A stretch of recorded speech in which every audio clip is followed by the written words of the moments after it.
आज मैं आपके लिए एक ऐसी प्रेरणादायक कहानी लेकर आया हूं जो न सिर्फ आपके दिल को छू लेगी बल्कि आपके जीवन को भी एक नई दिशा देगी। तो बिना देरी किए चलिए इस कहानी को शुरू करते हैं। बहुत समय पहले की बात है। एक छोटे से गांव में एक युवक रहता था जिसका नाम आदित्य था। आदित्य हमेशा अपने जीवन से निराश और असंतुष्ट रहता था। उसे ऐसा लगता था कि उसकी जिंदगी में कोई खुशी नहीं है और उसे यह समझ नहीं आता था कि वह अपने जीवन का उद्देश्य कैसे खोजे। वह अक्सर भगवान से शिकायत करता कि उसे ऐसा जीवन क्यों मिला। एक दिन आदित्य ने फैसला किया कि वह अपनी जिंदगी के सवालों के जवाब खोजने के लिए कुछ अलग करेगा।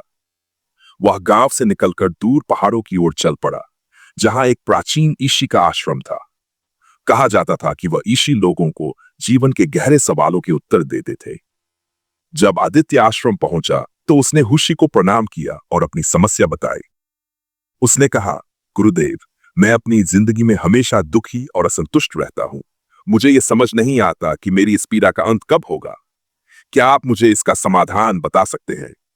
ऋषि मुस्कुराए और बोले, पुत्र, अगर तुम अपने जीवन के सत्य को समझना चाहते हो तो तुम्हें पहले अपने भीतर झांकना होगा। मैं तुम्हें एक कार्य देता हूं। पास के जंगल में जाओ और वहां एक दिन ध्यान लगाओ। उस ध्यान के दौरान जो भी अनुभव हो आकर मुझे बताना। आदित्य ने ऋषि की बात मान ली और जंगल की ओर चल पड़ा। वहां उसने एक शांत स्थान चुना और ध्यान में बैठ गया। शुरुआत में उसके मन में अनेक विचार उठे। उसे अपने पुराने दुख, असफलताएं और शिकायतें याद आने लगी। लेकिन धीरे धीरे उसने अपनी सांसों पर ध्यान केंद्रित करना शुरू किया।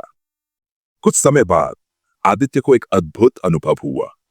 उसने महसूस किया कि उसकी सारी चिंताएं और डर जैसे धीरे धीरे खत्म हो रहे हैं।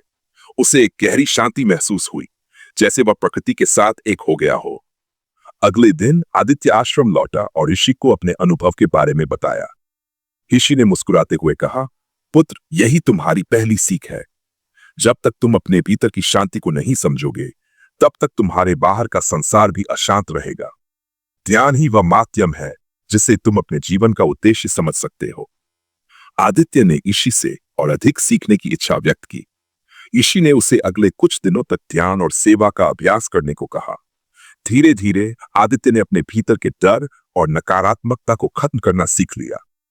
उसने महसूस किया कि जीवन में खुशी बाहरी परिस्थितियों पर निर्भर नहीं करती, बल्कि हमारे दृष्टिकोण और सोच पर निर्भर करती है।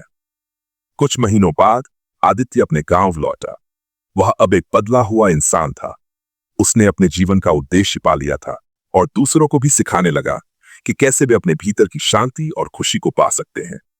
दोस्तों, इस कहानी से हमें यह सीख मिलती है कि जीवन में चाहे कितनी भी समस्याएं क्यों न हो, उनका समाधान हमारे भीतर ही छिपा होता है। हमें केवल अपने भीतर झांकने और अपने मन को शांत करने की जरूरत है। ध्यान और आत्मनिरीक्षण के माध्यम से हम केवल अपनी समस्याओं का हल पा सकते हैं, बल्कि जीवन को नई ऊर्जा और उत्साह के साथ जी सकते हैं। तो दोस्तों, अगर आप भी अपने जीवन में खुशियां और शांति चाहते हैं तो थोड़ा समय निकालकर ध्यान करें।